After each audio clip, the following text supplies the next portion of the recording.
squeezes past the table, intending to head down the hallway to the loo. This time round, she is the size of a walrus, or at least that's what it feels like, and there are still a couple of weeks to go until the due date, supposedly. It's as if her body, so familiar with the stretching and distortion required to house a baby for 9 months, has assumed the dimensions in advance of needing to.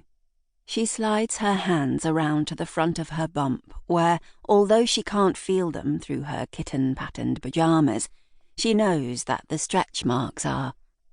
She got away with it after the first baby, Jazz, left her flesh intact, but the little silvery slithers appeared across her stomach when Silver was born, and they've only gotten worse with number 3 growing inside. Bobby, sitting at the table with a copy of Sporting Life, lets out a belch as she passes. He has finished up his full English and pushes the plate away from him. There is nothing left on the plate except patches of grease and a slither of fatty bacon rind. "Better out than in," he says, winking at Jade. He applies the phrase indiscriminately to babies as well as belches and farts. Jade isn't so sure. The little man she carries inside is safe. For now. But she knows she won't be able to protect him once he's outside the womb. In some ways, it's probably for the best that the fetus has already been assigned a social worker. The official line with the authorities is that the social worker is necessary because of Jade's age, but that's ridiculous. She's 16 and knows exactly what to do. The first 2 births were straightforward. Women have been doing this for centuries, probably longer. Anyway, the social worker, whoever it is, won't hang around long. They never do. No, the real reason she feels anxious, Jade knows, is because of the world she is bringing the baby into, and the nature of her own family, the Blackthorns. There is nothing she can do about that. Like everyone else around her, she is powerless. Jade stands up from the toilet and reaches to flush the chain.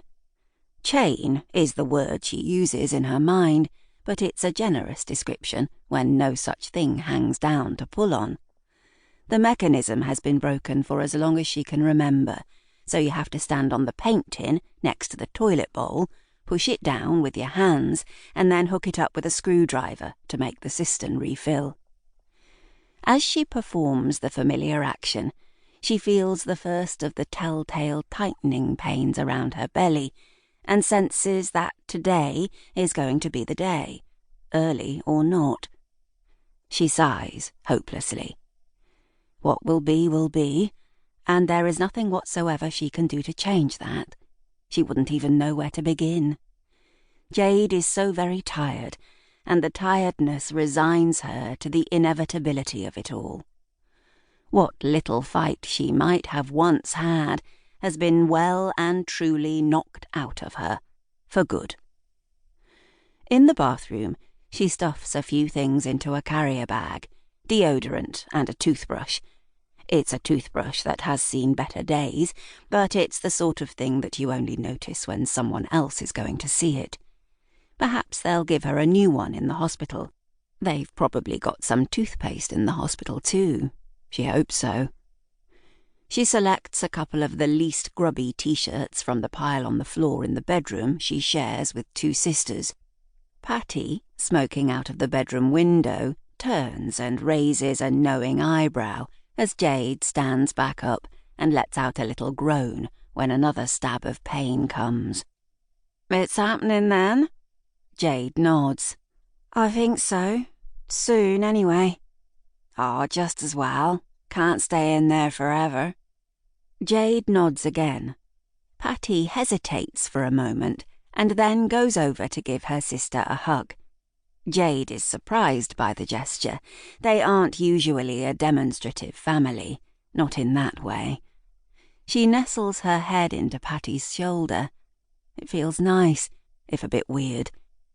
She's always admired her older sister's deep red hair. Patty has the true Blackthorn colouring, while Jade's is more of a strawberry.